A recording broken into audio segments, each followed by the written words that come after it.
Black Panther, how a Marvel movie became one of 2018's most revolutionary films. Can a movie spark a revolution? Motion pictures can do a lot of things. They can move us to tears, force us to rethink our perspective on the world, even introduce us to corners of the world we never knew existed. But can they truly be a revolutionary force for change? It's a lot to ask of a film, knowing that, regardless of all the passion and feeling behind them, they're still the product of a multi-billion-dollar commercial industry.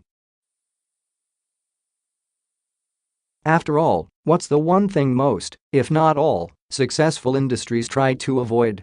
Revolution.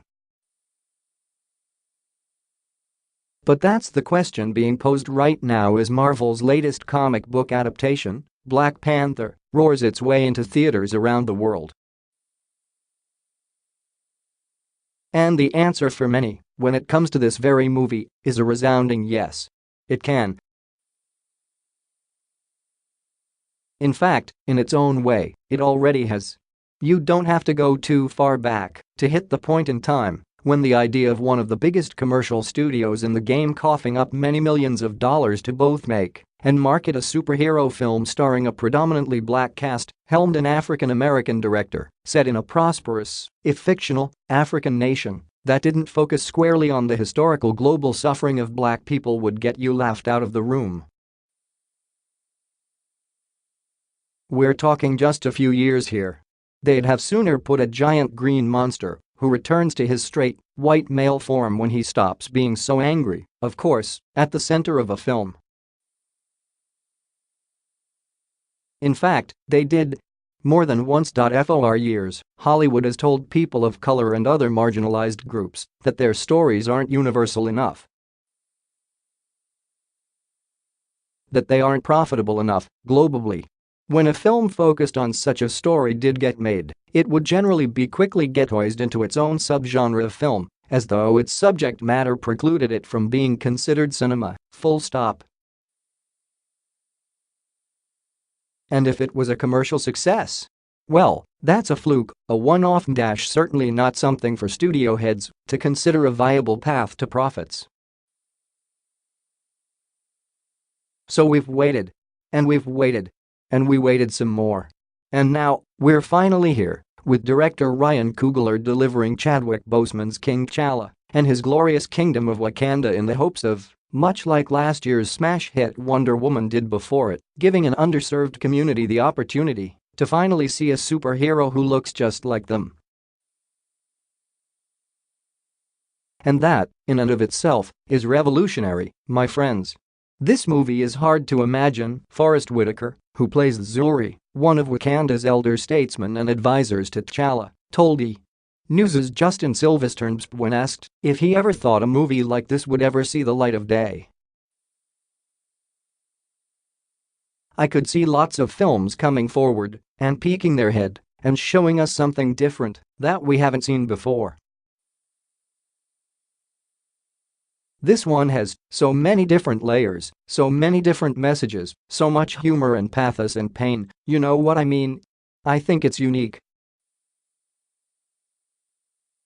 I think Ryan did something that's going to go down in time. In fact, in the lead up to the film's February 16 release, it already has secured itself a spot in the history books. Aside from its first-of-its-kind cast for a comic book movie, Black Panther is projected to take in at least $250 million globally over President's Day weekend, according to analyst projections. With North American ticket sales expected to tally $165 million in its first weekend, Black Panther is on track to knock Deadpool from its perch for best ever February release. And Fandango has revealed that the film is its number 4 pre-seller of all time, behind only the last 3 Star Wars movies. With more than 200 grassroots campaigns in black communities across the globe arranging screenings in order to commemorate the film's release, it's safe to say that anticipation for the film was at a high that we don't see all that often. The concept of an African story, with actors of African descent at the forefront, combined with the scale of modern franchise filmmaking, is something that hasn't really been seen before, Coogler told Why the World appears so hungry for his film.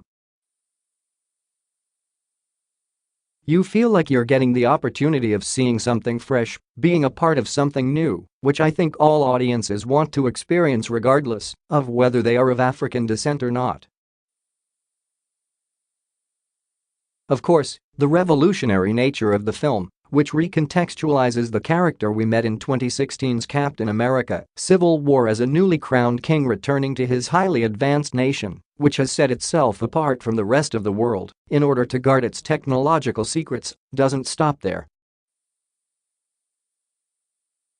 With a story that's a bit more heady and timely than the usual Marvel flick, T'Challa is forced to reconsider his society's isolationist way of life thanks to the arrival of villain Eric Killmonger, played Michael B. Jordan, the son of his uncle and an American woman.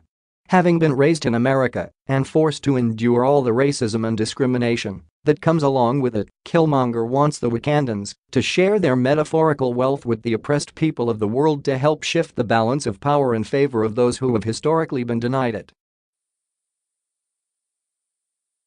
If you're anybody from any ethnicity, anywhere in the world, you know what that feels like to grow up in an environment to make you feel that type of way and not feeling like you have any options to change or better your situation, Jordan told us.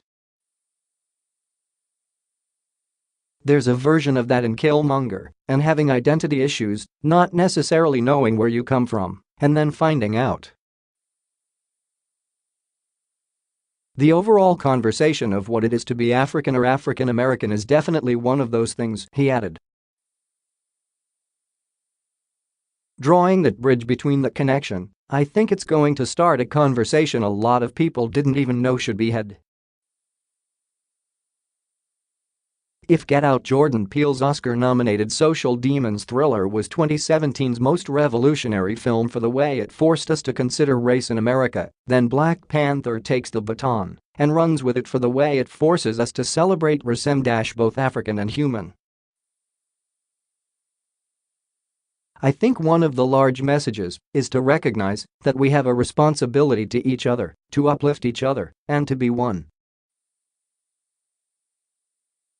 To be one tribe, to recognize that our success in our own lives needs to be manifested in the lives we see across from us, Whitaker said.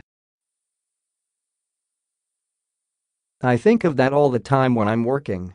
I work a lot with different NGOs in conflict zones and stuff like that, and we always have to see ourselves in the other person and understand that they are you and you are them.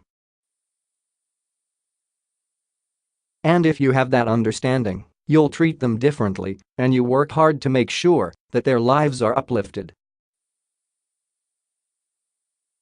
That said, the true power of Black Panther's long road from the character's comic book introduction in 1966 to his unprecedented big screen debut just may lie in the effect it has on future generations. Aside from Boseman and Jordan kicking ass on screen, their characters are surrounded a number of similarly ass-kicking women, played Lupita Nyong'o, Danai Gurira, Letitia Wright and Angela Bassett, who aren't viewed as strong women, but simply strong. The representation cup runneth over, just in time to quench our far too often ignored thirst. And that's to say nothing about the doors the film's success will no doubt open for Black artists, or artists from any marginalized community, for that matter, down the road. At the end of the day, what this represents for the future generation, for these kids that are going to be watching this, for people all over the world to start this dialogue and conversation, that's what I'm more excited about, Jordan told us. Seeing how many more of these Black Panthers we'll see heal up, I'm more curious seeing the effects of this movie in the industry and how that's going to change minorities in film and television. Much like the Wakandans who are being forced to consider entering a diverse, global community, Hollywood can no longer ignore the notion that diverse stories can and will work across the globe. Not anymore. Not with Black Panther on the scene. Long live the king. Black Panther is in theaters nationwide.